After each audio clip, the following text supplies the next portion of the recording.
Thank you very much. Very much appreciated.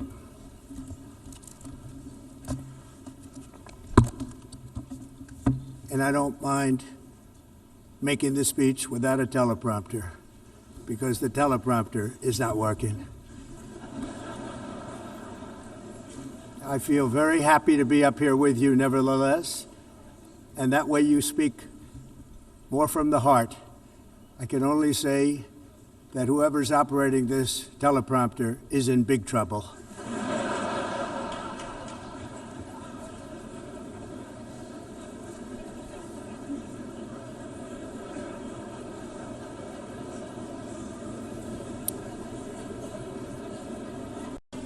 Hello, Madam First Lady.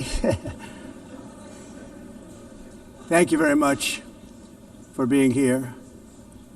And Madam President, Mr. Secretary General, First Lady of the United States, distinguished delegates, ambassadors, and world leaders. 6 years have passed since I last stood in this grand hall and addressed a world that was prosperous and at peace in my first term. Since that day, the guns of war have shattered the peace I forged on 2 continents.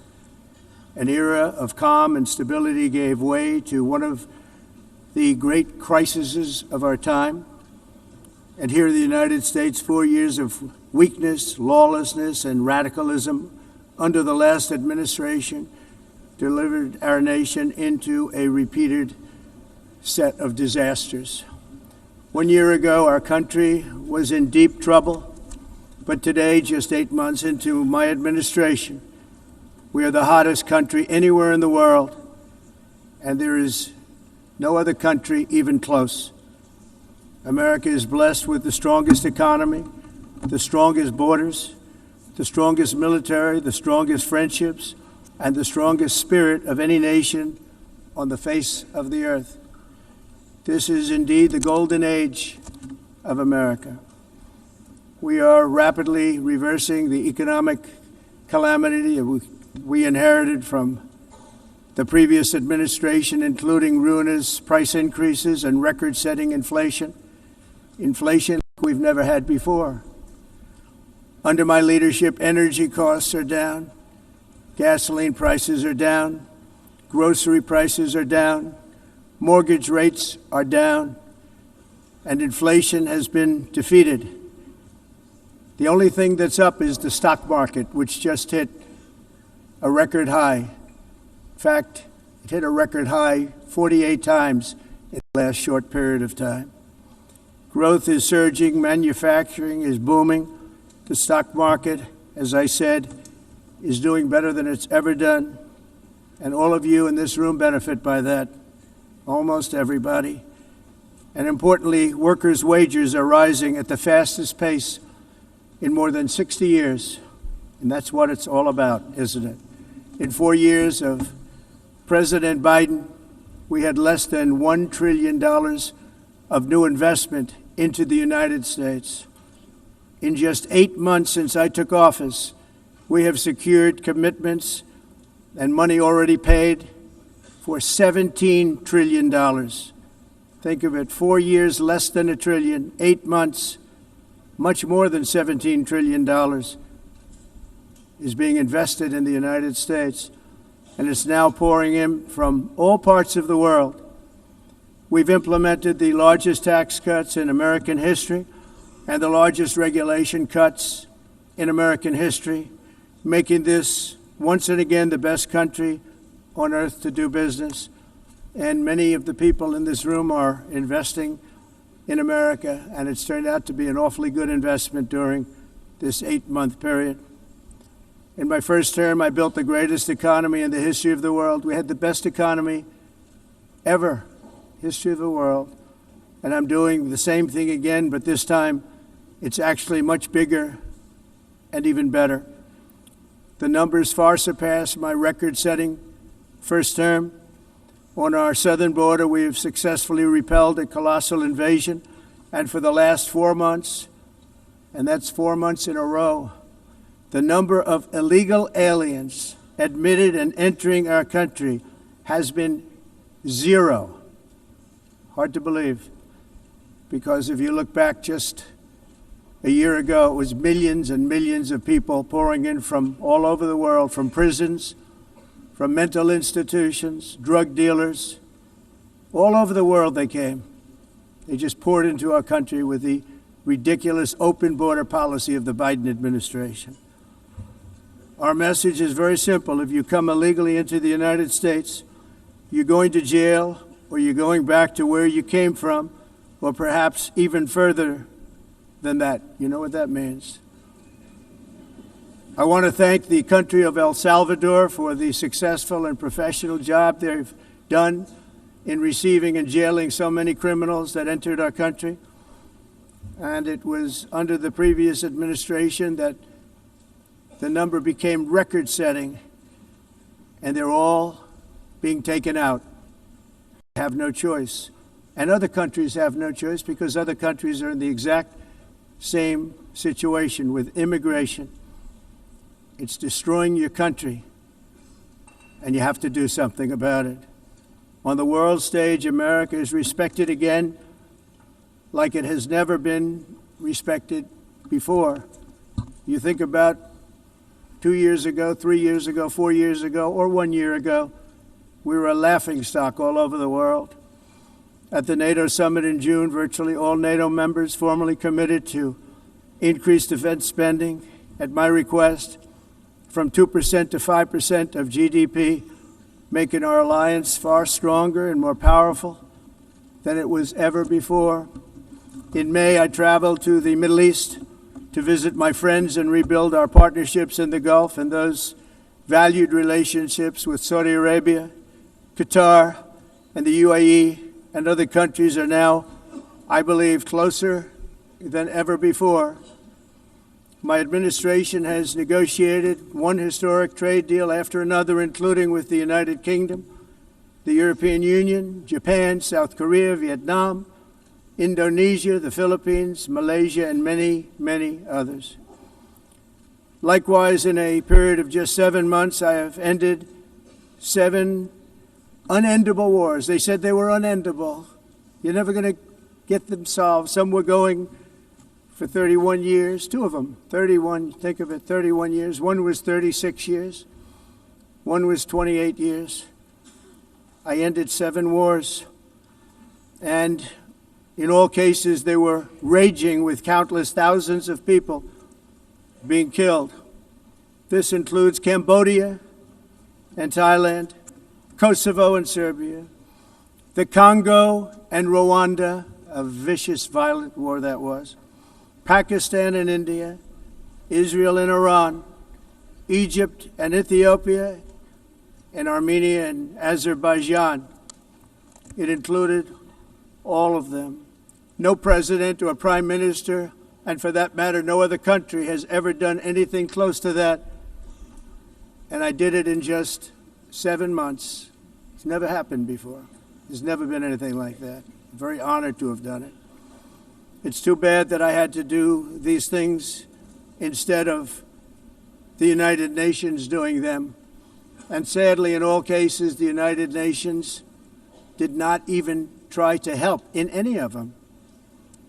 I ended 7 wars, dealt with the leaders of each and every one of these countries, and never even received a phone call from the United Nations offering to help in finalizing the deal. All I got from the United Nations was an escalator that on the way up stopped right in the middle. If the First Lady wasn't in great shape, she would have fallen, but she's in great shape. We're both in good shape. We both stood. And then a teleprompter that didn't work. These are the 2 things I got from the United Nations, a bad escalator and a bad teleprompter. Thank you very much. And by the way, it's working now. It just went on. Thank you. I think I should just do it the other way. It's easier. Thank you very much. I didn't think of it at the time because I was too busy working to save millions of lives. That is the saving and stopping of these wars. But later I realized that the United Nations wasn't there for us. They weren't there. I thought of it really after the fact, not during these negotiations, which were not easy. That being the case, what is the purpose of the United Nations? The UN has such tremendous potential. I've always said it. It has such tremendous, tremendous potential, but it's not even coming close to living up to that potential. For the most part, at least for now, all they seem to do is write a really strongly worded letter and then never follow that letter up. It's empty words, and empty words don't solve war. The only thing that solves war and wars is action. Now, after ending all of these wars and also earlier negotiating the Abraham Accords, which is a very big thing for which our country received no credit, never receives credit. Everyone says that I should get the Nobel Peace Prize for each one of these achievements. But for me, the real prize will be the sons and daughters who the mothers and fathers, because millions of people are no longer being killed in endless and unglorious wars. What I care about is not winning prizes, it's saving lives. We saved millions and millions of lives with the 7 wars. And we have others that we're working on, and you know that. Many years ago, a very successful real estate developer in New York, known as Donald J. Trump, I bid on the renovation and rebuilding of this very United Nations complex. I remember it so well. I said at the time that I would do it for $500 million, rebuilding everything. It would be beautiful. I used to talk about, I'm going to give you marble floors. They're going to give you terrazzo. I'm going to give you the best of everything. You're going to have mahogany walls. They're going to give you plastic. But they decided to go in another direction, which was much more expensive at the time, and which actually produced a far inferior product. And I realized that they did not know what they were doing when it came to construction, and that their building concepts were so wrong, and the product that they were proposing to build was so bad and so costly. It was going to cost them a fortune. And I said, and wait till you see the overruns. Well, I turned out to be right. They had massive cost overruns and spent between $2 and $4 billion on the building and did not even get the marble floors that I promised them. You walk on terrazzo. Do you notice that? As far as I'm concerned, frankly, looking at the building and getting stuck on the escalator, they still haven't finished the job. They still haven't finished. That was years ago. The project was so corrupt that Congress actually asked me to testify before them on the tremendous waste of money, because it turned out that they had no idea what it was, but they knew it was anywhere between $2 and $4 billion as opposed to $500 million with a guarantee. But they had no idea, and I said it cost much more than $5 billion. Unfortunately, many things in the United Nations are happening just like that, but on an even much bigger scale, much, much bigger. Very sad to see whether the UN can manage to play a productive role. I've come here today to offer the hand of American leadership and friendship to any nation in this assembly that is willing to join us in forging a safer, more prosperous world. And it's a world that we'll be much happier with. A dramatically better future is within our reach. But to get there, we must reject the failed approaches of the past and work together to confront some of the greatest threats in history. There is no more serious danger to our planet today than the most powerful and destructive weapons ever devised by man, of which the United States, as you know, has many. Just as I did in my first term, I've made containing these threats a top priority, starting with the nation of Iran. My position is very simple. The world's #1 sponsor of terror can never be allowed to possess the most dangerous weapon. That's why shortly after taking office, I sent the so-called Supreme Leader a letter making a generous offer. I extended a pledge of full cooperation in exchange for a suspension of Iran's nuclear program. The regime's answer was to continue their constant threats to their neighbors and U.S. interests throughout the region, and some great countries that are right nearby. Today, many of Iran's former military commanders, in fact, I can say almost all of them, are no longer with us. They're dead. And 3 months ago, in Operation Midnight Hammer, 7 American B-2 bombers dropped the 14 30,000-pound each bombs on Iran's key nuclear facilities, totally obliterating everything. No other country on earth could have done what we did. No other country has the equipment to do what we did. We have the greatest weapons on earth. We hate to use them. But we did something that for 22 years people wanted to do. With Iran's nuclear enrichment capacity demolished, I immediately brokered an end to the 12-day war, as it's called, between Israel and Iran, with both sides agreeing to fight no longer. As everyone knows, I have also been deeply engaged in seeking a ceasefire in Gaza. Have to get that done. Have to get it done. Unfortunately, Hamas has repeatedly rejected reasonable offers to make peace. We can't forget October 7th, can we? Now, as if to encourage continued conflict, some of this body is seeking to unilaterally recognize a Palestinian state. The rewards would be too great for Hamas terrorists for their atrocities. This would be a reward for these horrible atrocities, including October 7th, even while they refuse to release the hostages or accept a ceasefire. Instead of giving to Hamas and giving so much, because they've taken so much, they have taken so much. This could have been solved so long ago. But instead of giving in to Hamas's ransom demands, those who want peace should be united with one message: release the hostages now. Just release the hostages now. Thank you.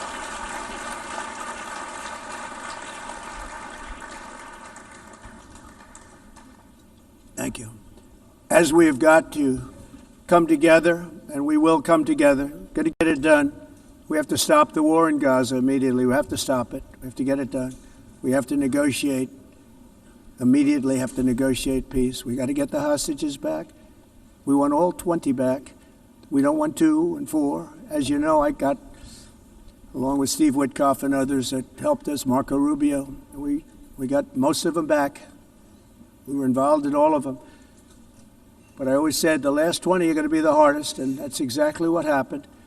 We have to get them back now. We don't want to get back 2, and then another 2, and then 1, and then 3. Have this process. No, we want them all back, and we want the actually 38 dead bodies back too. Those parents came to me, and they want them back, and they want them back very quickly and very badly. As though they were alive, they want them. They want them every bit as much as if their son or daughter were alive. I've also been working relentlessly, stopping the killing in Ukraine.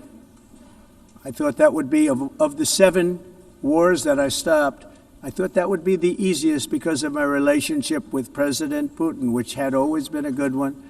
I thought that was going to be the easiest one. But, you know, in war, you never know what's going to happen. There are always lots of surprises, both good and bad. Everyone thought Russia would win this war in 3 days, but it didn't work out that way. It was supposed to be just a quick little skirmish. It's not making Russia look good. It's making them look bad. No matter what happens from here on out, this was something that should have taken a matter of days, certainly less than a week.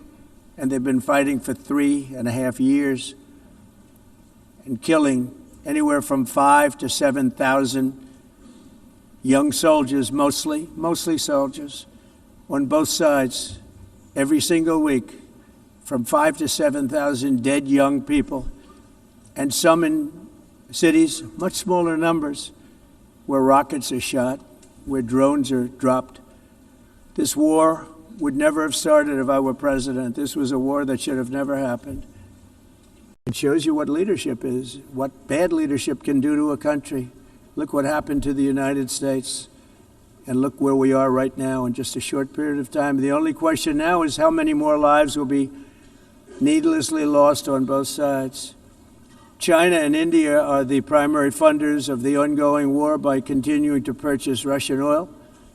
But inexcusably, even NATO countries have not cut off much Russian energy and Russian energy products, which, as you know, I found out about 2 weeks ago, and I wasn't happy. Think of it. They're funding the war against themselves. Who the hell ever heard of that one? In the event that Russia is not ready to make a deal to end the war, then the United States is fully prepared to impose a very strong round of powerful tariffs, which would stop the bloodshed, I believe, very quickly. But for those tariffs to be effective, European nations, all of you are gathered here right now, would have to join us in adopting the exact same measures. I mean, you're much closer to this. We have an ocean in between. You're right there. And Europe has to step it up. They can't be doing what they're doing. They're buying oil and gas from Russia while they're fighting Russia. It's embarrassing to them. And it was very embarrassing to them when I found out about it, I can tell you that. They have to immediately cease all energy purchases from Russia. Otherwise, we're all wasting a lot of time. So I'm ready to discuss this. We're going to discuss it today with the European nations, all gathered here. I'm sure they're thrilled to hear me speak about it, but that's the way it is. I like to speak my mind and speak the truth. As we seek to reduce the threat of dangerous weapons today, I'm also calling on every nation to join us in ending the development of biological weapons once and for all. And biological is terrible, and nuclear is even beyond, and we include nuclear in that. We want to have a cessation of the development of nuclear weapons. We know, and I get to view it all the time. Sir, would you like to see? And I look at weapons that are so powerful that we just can't ever use them. If we ever use them, the world literally might come to an end. There would be no United Nations to be talking about. There would be no nothing. Just a few years ago, reckless experiments overseas gave us a devastating global pandemic. Yet despite that worldwide catastrophe, many countries are continuing extremely risky research into bioweapons and man-made pathogens. This is unbelievably dangerous. To prevent potential disasters, I'm announcing today that my administration will lead an international effort to enforce biological weapons convention, which is going to be meeting with the top leaders of the world by pioneering an AI verification system that everyone can trust. Hopefully the UN can play a constructive role, and it will also be one of the early projects under AI. Let's see how good it is, because a lot of people are saying it could be one of the great things ever, but it also can be dangerous, but it can be put to tremendous use and tremendous good, and this would be an example of that. Not only is the UN not solving the problems it should, too often, it's actually creating new problems for us to solve. The best example is the number one political issue of our time, the crisis of uncontrolled migration. It's uncontrolled. Your countries are being ruined. The United Nations is funding an assault on Western countries and their borders. In 2024, the UN budgeted $372 million in cash assistance to support an estimated 624,000 migrants journeying into the United States. Think of that. The UN is supporting people that are illegally coming into the United States, and then we have to get them out. The UN also provided food, shelter, transportation, and debit cards to illegal aliens. Can you believe that? On the way to infiltrate our southern border. Millions of people came through that southern border. Just a year ago, millions and millions of people were pouring in, 25 million altogether over the 4 years of the incompetent Biden administration. And now we have it stopped, totally stopped. In fact, they're not even coming anymore because they know they can't get through. But what took place is totally unacceptable. The UN is supposed to stop invasions, not create them and not finance them. In the United States, we reject the idea that mass numbers of people from foreign lands can be permitted to travel halfway around the world, trample our borders, violate our sovereignty, cause unmitigated crime, and deplete our social safety net. We have reasserted that America belongs to the American people, and I encourage all countries to take their own stand in defense of their citizens as well. You have to do that because I see it. I'm not mentioning names. I see it, and I could call every single one of them out. You're destroying your countries. They're being destroyed. Europe is in serious trouble. They've been invaded by a force of illegal aliens like nobody's ever seen before. Illegal aliens are pouring into Europe. Nobody has ever, and nobody's doing anything to change it, to get them out. It's not sustainable. And because they choose to be politically correct, they're doing just absolutely nothing about it. And I have to say, I look at London, where you have a terrible mayor, terrible mayor, and it's been so changed. Now they want to go to Sharia law, but you're in a different country. You can't do that. Both the immigration and their suicidal energy ideas will be the death of Western Europe if something is not done immediately. This cannot be sustained. What makes the world so beautiful is that each country is unique. But to stay this way, every sovereign nation must have the right to control their own borders. You have the right to control your borders, as we do now, and to limit the sheer numbers of migrants entering their countries and paid for by the people of that nation that were there and that built that particular nation at the time. They put their blood, sweat, tears, money into that country, and now they're being ruined. Proud nations must be allowed to protect their communities and prevent their societies from being overwhelmed by people they have never seen before, with different customs, religions, with different everything. Where migrants have violated laws, lodged false asylum claims, or claimed refugee status for illegitimate reasons, they should, in many cases, be immediately sent home. And while we will always have a big heart for places and people that are struggling and truly compassionate, answers will be given. We have to solve the problem, and we have to solve it in their countries, not create new problems in our countries. And we are very helpful to a lot of countries that are just not able to send their people anymore. They used to send them to us in caravans of 25,000, 30,000 people each. These massive caravans of people pouring into our country, totally unchecked and unvetted. But not anymore. According to the Council of Europe, in 2024, almost 50% of inmates in German prisons were foreign nationals or migrants. In Austria, the number was 53% of the people in prisons were from places that weren't from where they are now. In Greece, the number was 54%, and in Switzerland, beautiful Switzerland, 72% of the people in prisons are from outside of Switzerland. When your prisons are filled with so-called asylum seekers who repaid kindness, and that's what they did, they repaid kindness with crime, it's time to end the failed experiment of open borders. You have to end it now. See, I can tell you, I'm really good at this stuff. Your countries are going to hell. In America, we've taken bold action to swiftly shut down uncontrolled migration.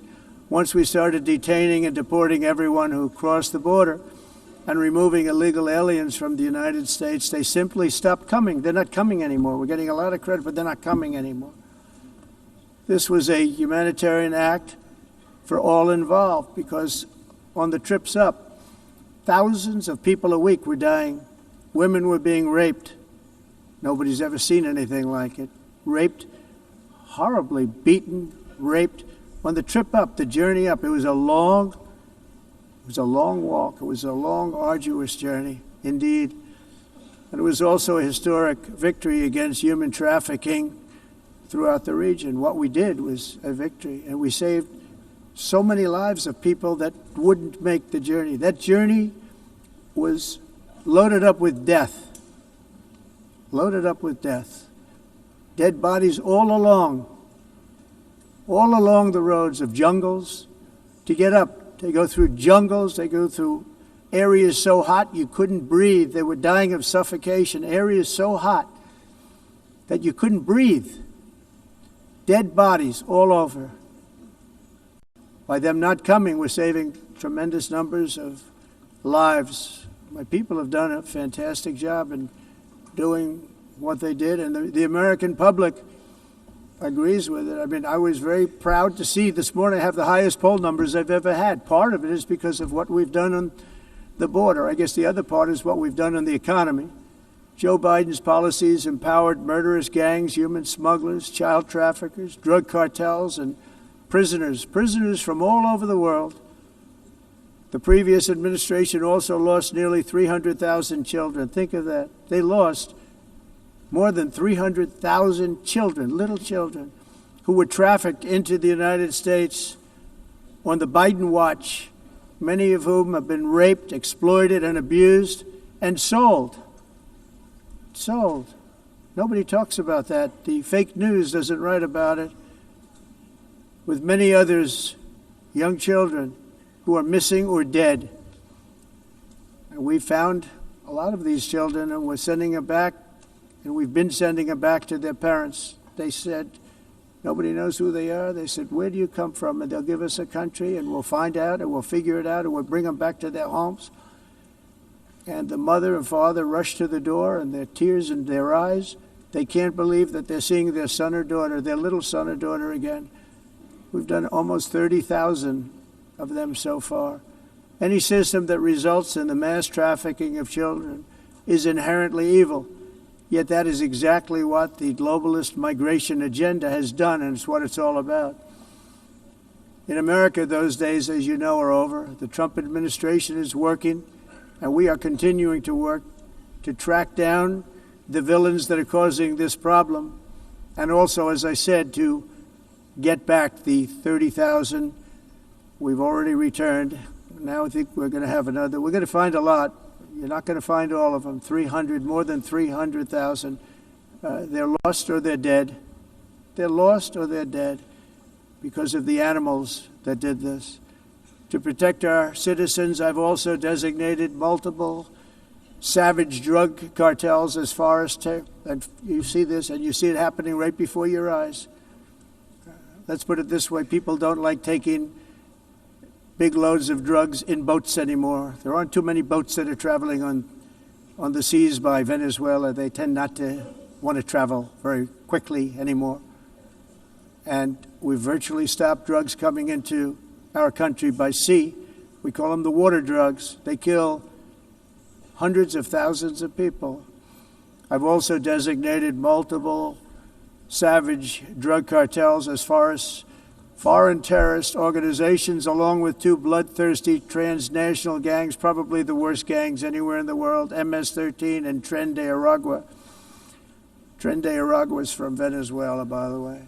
Such organizations torture, maim, mutilate, and murder with impunity.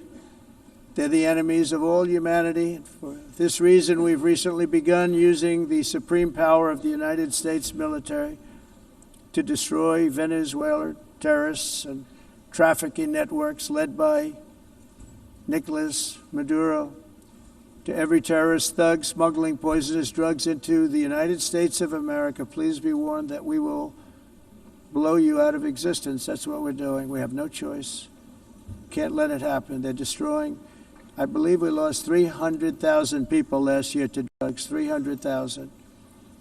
Fentanyl and other drugs.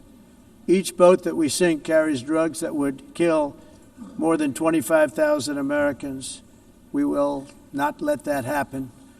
Energy is another area where the United States is now thriving like never before. We're getting rid of the falsely named renewables. By the way, they're a joke. They don't work. They're too expensive. They're not strong enough to fire up the plants that you need to make your country great. The wind doesn't blow. Those big windmills are so pathetic and so bad, so expensive to operate. And they have to be rebuilt all the time, and they start to rust and rot. most expensive energy ever conceived, and it's actually energy. You're supposed to make money with energy, not lose money. You lose money, the governments have to subsidize. You can't put them out without massive subsidies. And most of them are built in China, and I give China a lot of credit. They build them, but they have very few wind farms. So why is it that they build them and they send them all over the world, but they barely use them? You know what they use? Coal. They use gas. They use almost anything, but they don't like wind. But they sure as hell like selling the windmills. Europe, on the other hand, is a long way to go, with many countries being on the brink of destruction because of the green energy agenda. And I give a lot of credit to Germany. Germany was being led down a very sick path, both on immigration, by the way, and on energy. They were going green, and they were going bankrupt. And the new leadership came in, and they went back to where they were, with fossil fuel and with nuclear, which is good. It's now safe. You can do it properly. But they went back to where they were, and they opened up a lot of different plants, energy-producing plants, and they're doing well. I give Germany a lot of credit for that. They've said this is a disaster, what's happening. They were going all green. All green is all bankrupt. That's what it represents. And it's not politically correct. I'll be very badly criticized for saying it, but I'm here to tell the truth. I don't care. It doesn't matter to me. I'm in New York City.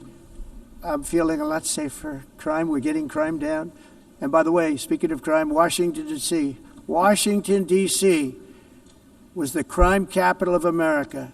Now it's after 12 days, it's a totally safe city. Everyone's going out to dinner. They're going out to restaurants. Your wife can walk down the middle of the street with or without you. Nothing's going to happen.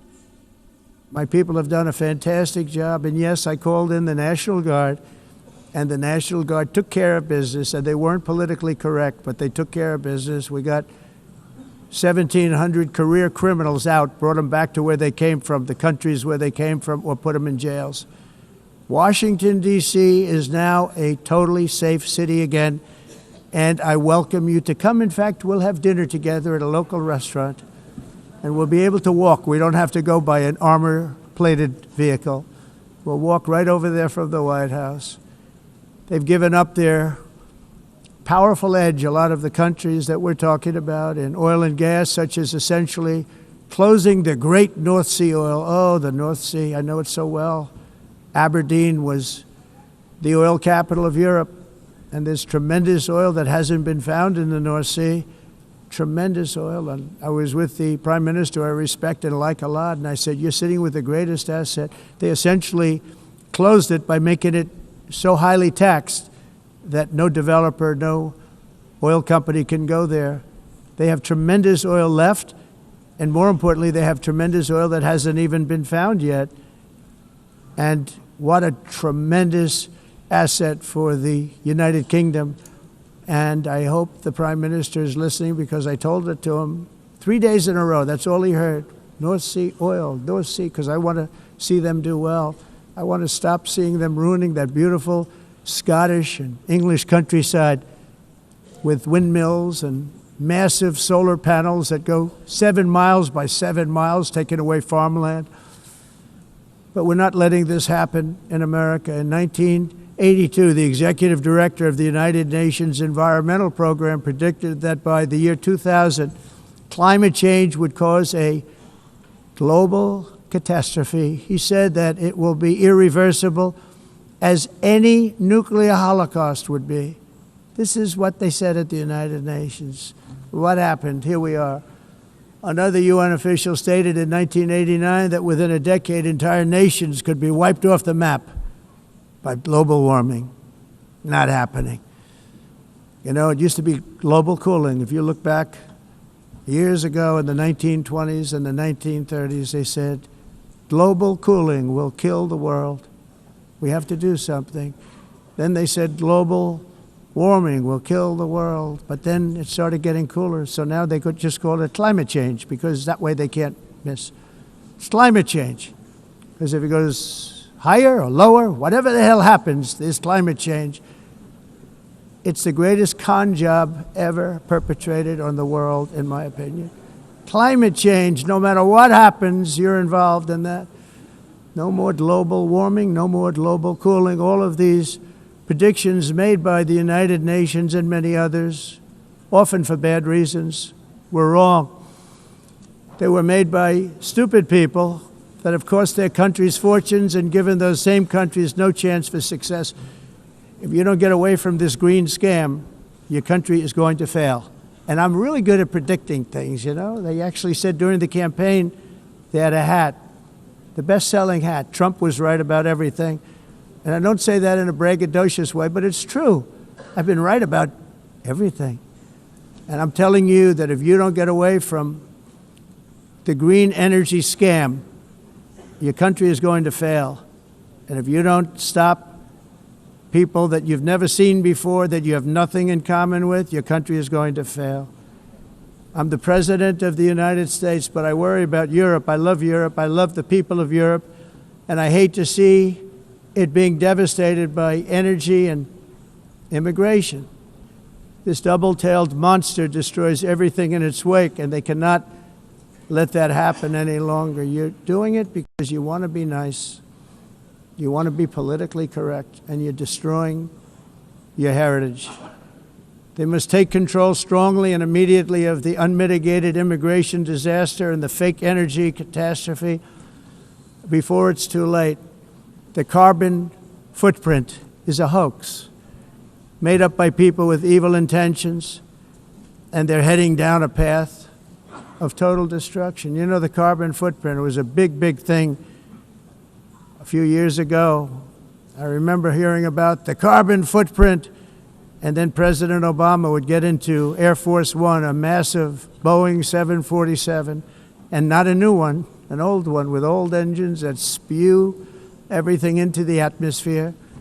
He'd talk about the carbon footprint, we must do so. Then he'd get in and he'd fly from Washington to Hawaii to play a round of golf.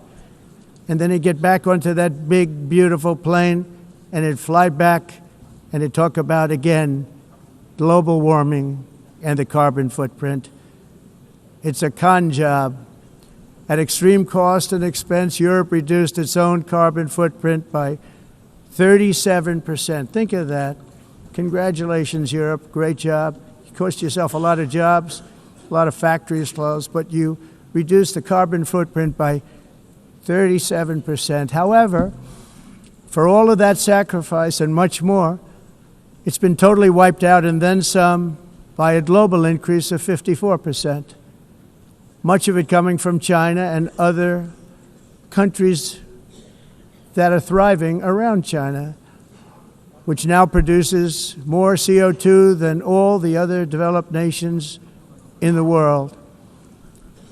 So all of these countries are working so hard on the carbon footprint, which is nonsense, by the way. It's nonsense. You know, it's interesting. In the United States, we have still radicalized environmentalists, and they want the factories to stop. Everything should stop. No more cows. We don't want cows anymore. I guess they want to kill all the cows. They want to do things that are just unbelievable, and you have it too.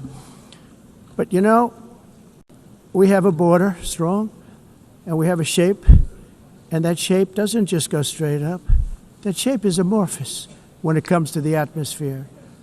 And if we had the most clean air, and I think we do, we have very clean air. We have the cleanest air we've had in many, many years. But the problem is that other countries, like China, which has air that's a little bit rough, it blows. And no matter what you're doing down here, the air up here tends to get very dirty because it comes in from other countries where their air isn't so clean. And the environmentalists refuse to acknowledge that. Same thing with garbage. In Asia, they dump much of their garbage right into the ocean. And over about a 1 week and 2 week journey, it flows right past Los Angeles. You've seen it. Massive amounts of garbage, almost too much to do anything about, flowing past Los Angeles, past San Francisco, and then somebody will get in trouble because he dropped a cigarette on the beach. The whole thing is crazy. The primary effect of these brutal green energy policies has not been to help the environment, but to redistribute manufacturing and industrial activity from developed countries that follow the insane rules that are put down to polluting countries that break the rules and are making a fortune. They're making a fortune.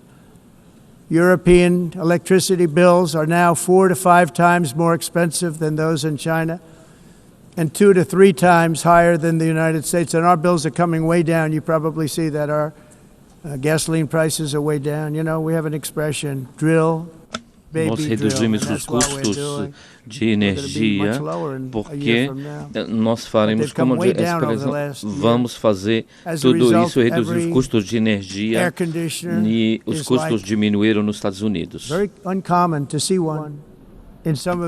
Por exemplo, se você olhar nos países em faturas de energia não climatizam. Mas nós, nos Estados Unidos, conseguimos usar eles e evitar aumento da temperatura, porque é muito caro também usar nada e ninguém usa isso. The entire globalist concept of asking successful industrialized nations to inflict pain on themselves and radically disrupt their entire societies must be rejected completely and totally, and it must be immediate. That's why in America I withdrew from the fake Paris Climate Accord, where, by the way, America was paying so much more than every country. Others weren't paying. China didn't have to pay until 2030. Russia was given an old standard that was easy to meet, a 1990 standard. But for the United States, we're supposed to pay like $1 trillion. And I said, this is another scam.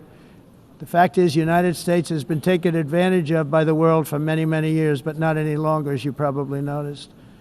I unleashed massive energy production and signed historic executive orders to hunt for oil, but we don't have to do much hunting because we have the most oil of any nation anywhere, oil and gas in the world. And if you add coal, we have the most of any nation in the world. Clean, I call it clean, beautiful coal. You can do things today with coal that you couldn't have done 10 years ago, 15 years. So I have a little standing order in the White House. Never use the word coal, only use the words clean, beautiful coal. Sounds much better, doesn't it? But we stand ready to provide any country with abundant, affordable energy supplies if you need them, when most of you do. We're proudly exporting energy all over the world. We're now the largest exporter. In the United States, we want trade and robust commerce with all nations, everybody. We want to help nations. We're going to help nations. But it must also be fair and reciprocal. The challenge with trade is much the same with climate. The countries that followed the rules, all their factories have been plundered. It's really sad to watch. They've been broken. They've been broken by countries that broke the rules. That's why the United States is now applying tariffs to other countries, and much as these tariffs were for many years applied to us, uncontrollably applied to us. We've used tariffs as a defense mechanism under the Trump administration, including my first term, where hundreds of billions of dollars in tariffs were taken in. And by the way, we had the lowest inflation, and now we have very low inflation. The only thing different is that we have hundreds of billions of dollars flowing into our country. But this is how we will ensure that the system works for everyone and is sustainable into the future. We're also using tariffs to defend our sovereignty and security throughout the world, including against nations that have taken advantage of former U.S. administrations for decades, including the most corrupt, incompetent administration in history, the sleepy Joe Biden administration. Brazil now faces major tariffs in response to its unprecedented efforts to interfere in the rights and freedoms of our American citizens and others, with censorship, repression, weaponization, judicial corruption, and targeting of political critics in the United States.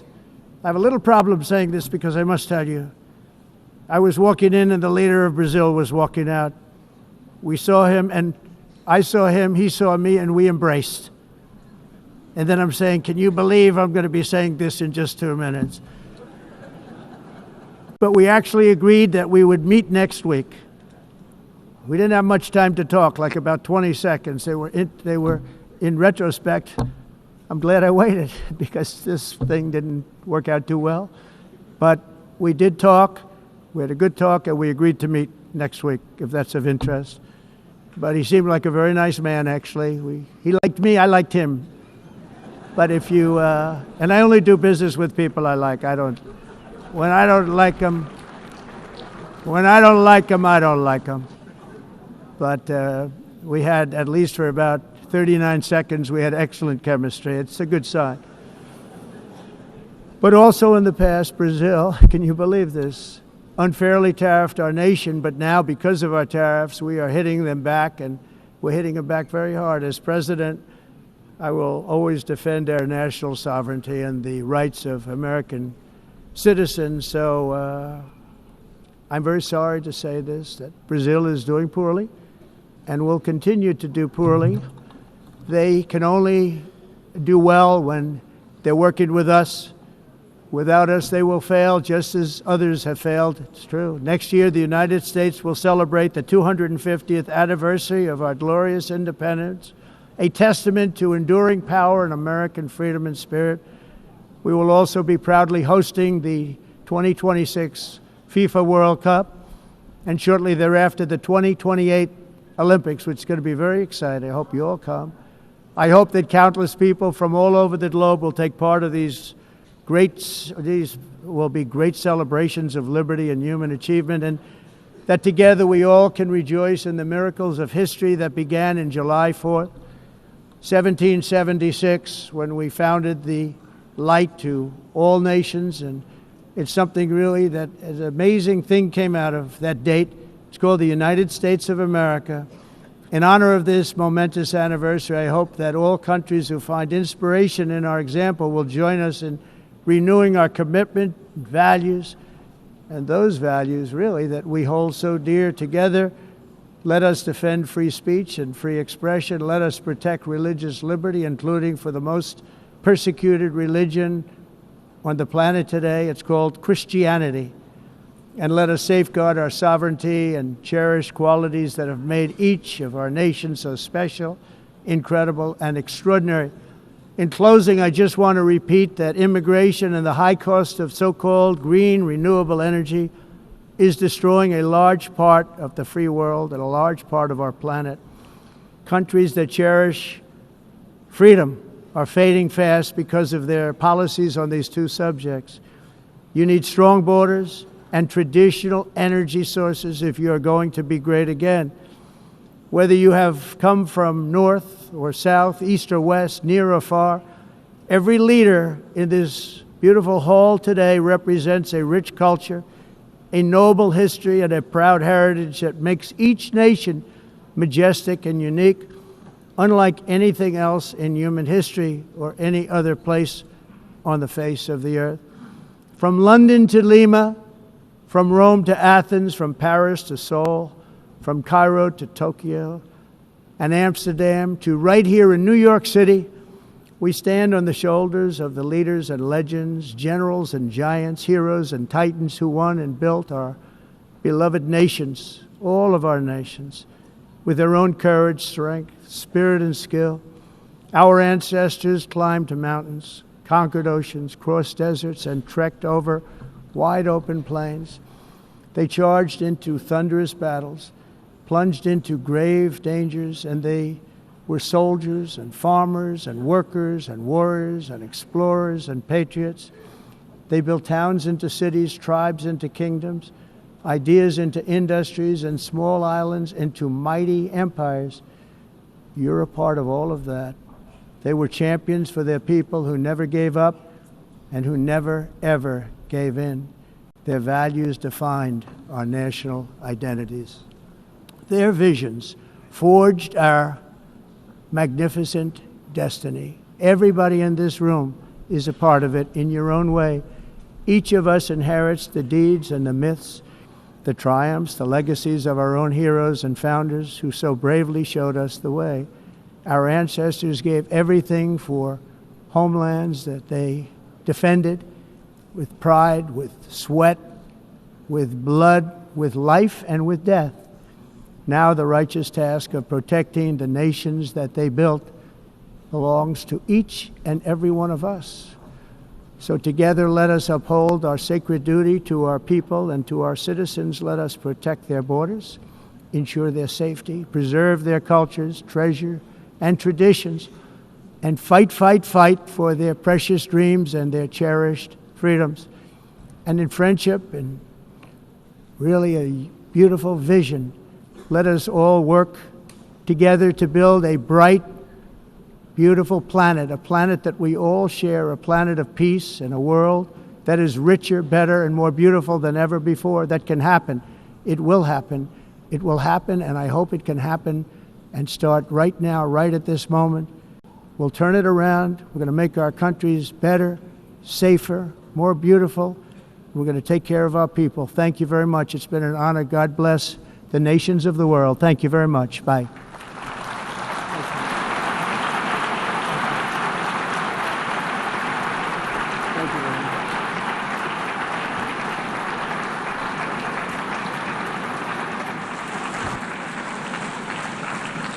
On behalf of the Assembly, I wish to thank the President of the United States,